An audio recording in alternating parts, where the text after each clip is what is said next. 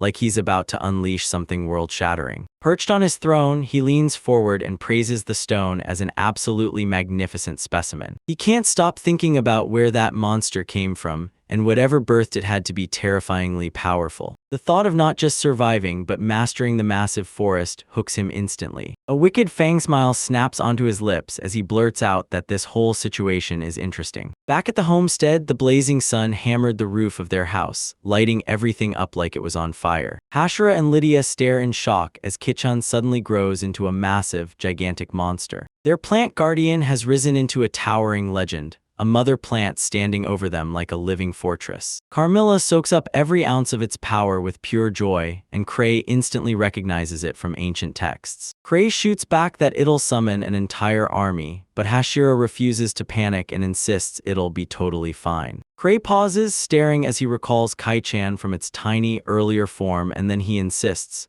yeah, Kai-chan is their companion. Hashira storms off to check on the Smudriats. He leaves the girls to guard the food they just harvested, making sure nothing spoils. He jerks his chin toward his silent companion, then motions to Lin like, "Come on, stay close and follow me." The man and his golem stride side by side from the house and into the woods. The Hashira slams to a sudden halt, senses screaming as he spots something hidden in the trees ahead. He and Link stare up at that massive, intricate nest, woven out of shimmering silk. He shouts out, demanding to know if an ant's representative is here. One lonely ant crawls out of its nest and peeks down at them like it's sizing up the whole scene. That ant representative scurries down the tree trunk in a flash to catch up with them. The Hashira drops into a low crouch and greets the creature with calm, respectful politeness. He steps up and declares, "I'm Lent's master and the leader of our crew." He makes a bargain, back the ants with the goods they need, and they'll deliver cloth products in return. The ant snaps his head forward with a confident nod, and he accepts the deal without a second thought. To flex its talent, the ant darts in and spins a piece of fabric in quick, dizzying loops. It lets silk spill from its mouth like a pro, weaving thread after thread with smooth, practiced control. In a dizzying blur, the little ant twists and threads everything together until a finished cloth finally clicks into place. The Hashira brushed the sample with his fingers, and pure amazement hit, because it felt soft, comfy, and unbelievably good. He sends off an order for a bunch of towels and other massive pieces of fabric. Then he leans in and asks, "Could we really make clothes together?" The ants look totally baffled and start orbiting him, circling tighter and tighter as if they're just dying to figure him out. Then they pour onto the seeded ground, whipping out their silk like a ruler to measure every inch. Hashira glances at his stone-faced friend and asks, "Is this getting hard for you?" Hashira drills his golem, Lent, into a bright, celebratory bonsai pose right in a sun-drenched clearing. His lesson gets yanked to a stop when a weird noise bursts from the house and snatches his attention. A thunderous crash erupts inside, and Lydia, Carmilla, and Cray all jump right in the middle of their work. Lydia yelps out in alarm, and Carmilla instantly zeroes in on where that sound is coming from. With dread gnawing at her, Carmilla darts ahead and shouts, "Ashira, are you okay?" Lydia lets out a sharp shriek, totally rattled by the wildly inappropriate look of Hashir's outfit. He's standing there awkwardly in just his underwear, yelling it's all a misunderstanding, desperate, panicked, and trying to talk his way out of it. He tells them he was just getting measured for brand new clothes by the Idotsumadrians. Cray's eyes widened as he realized they'd stripped him for reference, while Lydia stood there, dazed and stunned. Flushed to the core, he pleads with them to stop staring at him like that. He drops to his knees and pleads with the tiny ant tailors, begging them to make him a shirt first. Their hard work finally got rewarded, with a platter piled high with sweet, squishy mochi-mochi fruit. Several days later, the homestead finally slipped into a calm, almost normal rhythm. Now dressed the right way, Hashir steps up and declares it's time to harvest their fresh crops. Carmilla grins as she happily rushes to grab a basket, with that loyal Cray right on her heels. Lydia showers him with praise for his power, and he quickly brushes it off, insisting their success belongs to the whole team. She lets out a sly chuckle because that crop is shooting up so fast, everyone knows it's his power at work. Lydia pitches vegetable soup for dinner, and Hashira's eyes light up like, "Wait, this sounds insanely delicious." He pitches the idea that Link will catch the fish for the main course, and Lydia lights up with an enthusiastic yes. Suddenly, his face locks up in pure shock as an overwhelming weight slams down on them. He and Lydia are totally frozen where they stand, staring in shock, begging to understand what's happening. Lydia's eyes fly wide with panic as she realizes the sheer, crushing force of magic bearing down on her. Up there, she screams, shaking Hashira by the shoulders and pointing straight at the sky. A regal demon drops in from above, eyes blazing as he's shocked, then impressed that their settlement is way more advanced than anyone said. His face lit up with fascinated, intrigued amusement, like he couldn't believe what he was seeing. He sizes up the two tiny figures posted in front of the house he's been hearing rumors about. He touches down without a sound, then admits, yeah, those reports were way bigger in his head than in real life. With a sly, fang-filled grin, he leans in and demands, "So you're really a Hashira, right?" Hashira locks eyes back, and the horrifying realization hits him so hard it freezes the shock on his face. The Demon King flings his head back and erupts in laughter, kicking off his huge, dramatic introduction. His speech snaps off mid-sentence as he launches forward with shocking, lightning-fast speed. His expression contorts into a savage, predator's hunger as he lunges in to strike. He stares at Kichan in awe, recognizing it as the legendary, nation-devouring monster everyone fears. A brilliant flash of light slams into his attack, swallowing it in a roaring surge of magical energy. The king vanishes, and Lydia immediately tells everyone the truth. She yanked him away with teleportation magic. Lydia's face locks in with razor-sharp focus, grim, unshakable determination burning through her eyes. She snaps her attention to the teleported king and jabs a finger toward him at the forest's edge. The king shoots him a vicious glare, seething that the Cray's report missed that monster. He blurts out, totally shocked at just how unexpected and brutal this power level really is. Ashira glares back and his mind spins at full speed, trying to crack what that terrifying demon is really after.